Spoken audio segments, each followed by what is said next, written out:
اب میں آپ کو ایک ہاٹ ایشو کے بارے میں بتاؤں، بہت اہم بات کرنے لگا ہوں، ذرا غور سے سنیے گا۔ ایک مکار، عیار، فنکار، نام بھی لینا میں گوارا نہیں کرتا لیکن مجبوری آپ کو بات سمجھانے کے لیے، طارق مسعود، کسی ایک خاص مکتبہ فکر کا بندہ، ڈالر کی ہوا لگی ہے، باہر وزٹ پہ، آؤٹ آف کنٹری، یو کے اور یو ایس اے، نہ جانے کہاں کہاں گھومتے پھرتے، ڈالر کی ہوا لگ گئی نا، تم خدا جب دین لیتا ہے تو عقلیں چھین لیتا ہے۔ جب دین تم سے تمہارے پاس حقیقی طور پہ جائے تو عقل نہیں رہتی تھی۔ نعوذ باللہ من ذالک، قرآن پر اعتراض، نبی پہ اعتراض، صحابہ پہ اعتراض، کھلے لفظوں میں سوشل میڈیا پہ وائرل ہے ویڈیو، کہہ رہا ہے قرآن میں صحابہ نے جو لکھا نا، کاتب وحی ہوتے تھے، آپ کو پتا ہونا چاہیے، ڈیوٹی تھی، وحی آنی تو تم نے لکھنی ہے، کاتب وحی ہوا کرتے تھے، تو صحابہ وحی لکھتے تھے، نعوذ باللہ من ذالک۔ تو کہتا ہے کہ نا صحابہ نے قرآن لکھنے میں غلطی کر دی ہے، قرآن میں کچھ غلطیاں رہ گئی ہیں۔ نبی علیہ الصلوۃ والسلام امی لقب ہے نا، نبی علیہ الصلوۃ والسلام کو امی لقب کا مطلب کیا بتا رہا ہے؟ نبی علیہ السلام کو لکھنا ہی نہیں آتا تھا، پڑھنا ہی نہیں آتا تھا، اعوذ باللہ تعالیٰ۔ کہہ رہا ہے کہ جب وحی آتی تھی نبی علیہ السلام گویا کہ نعوذ باللہ من ذالک، نبی علیہ السلام پریشان ہو جاتے تھے، صحابہ کو ڈھونڈتے تھے، جلدی کوئی وحی لکھ دو، وحی لکھ دو کوئی۔ نبی علیہ السلام کو لکھنا نہیں آتا تھا، اعوذ باللہ تعالیٰ۔ یہ اس کے الفاظ ہیں، بات بتانے کے لیے ریپیٹ کرنا پڑ رہا ہے مجھے۔ صحابہ کی بھی گستاخی ہے، نبی علیہ السلام کی بھی گستاخی ہے، اور قرآن کی بھی گستاخی۔ کہہ رہے ہیں قرآن میں، قرآن عربی گرامر کے لحاظ سے صحیح نہیں ہے، تنوین یہاں آنی چاہیے تھی، یہاں آ گئی، گرامر کے لحاظ سے اور ترتیب کے لحاظ سے قرآن صحیح نہیں ہے۔ اچھا یہ سب باتیں کرنے کے بعد کہہ رہے دیکھو قرآن صحیح نہیں ہے، اس کے باوجود اللہ نے حفاظت کا ایسا اہتمام کیا کہ صحابہ نے قرآن غلط لکھ دیا تو وہ غلط ہی رہ گیا، اس کو بھی چینج نہیں کریں گے، یہ ایسا حفاظت کا اہتمام۔ ایسے حساس موضوع پہ بے لگام اور بے باک ہو کر بولنا، بالکل بے ڈھنگا بولنا، ادب اصل ہے نا،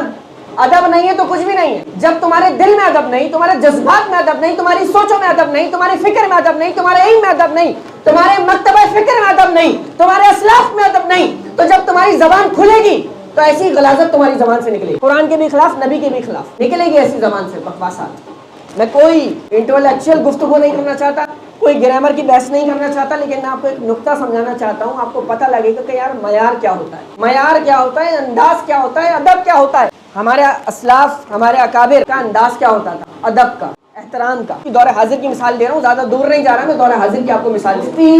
منیب الرحمان صاحب قامت برکاتہم العالیہ، ہمارے اکابر علماء میں سے مفتی منیب الرحمان صاحب سے سوال ہوا میڈیا پہ، یقین مانے آپ گہرائی سے صرف اس جواب کو سنیے گا، آپ کو مسئلہ کلیئر ہو جائے گا، ہم آگے بڑھ جائیں گے۔ اینکر کہتا ہے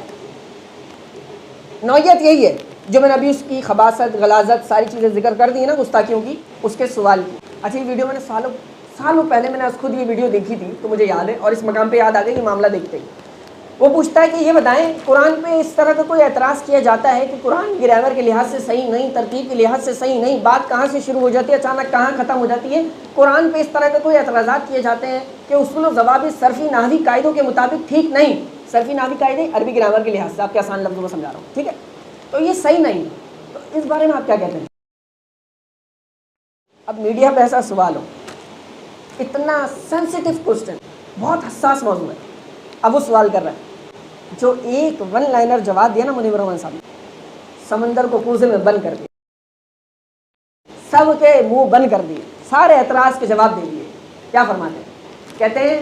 ایک بات یاد رکھیے گا ہمیشہ کہ اصول، ضوابط، یہ گرامر، یہ سب کچھ قرآن کے تابع اور پابند ہے، قرآن اصولوں کے تابع نہیں ہے، یہ اصول قرآن کے تابع ہے۔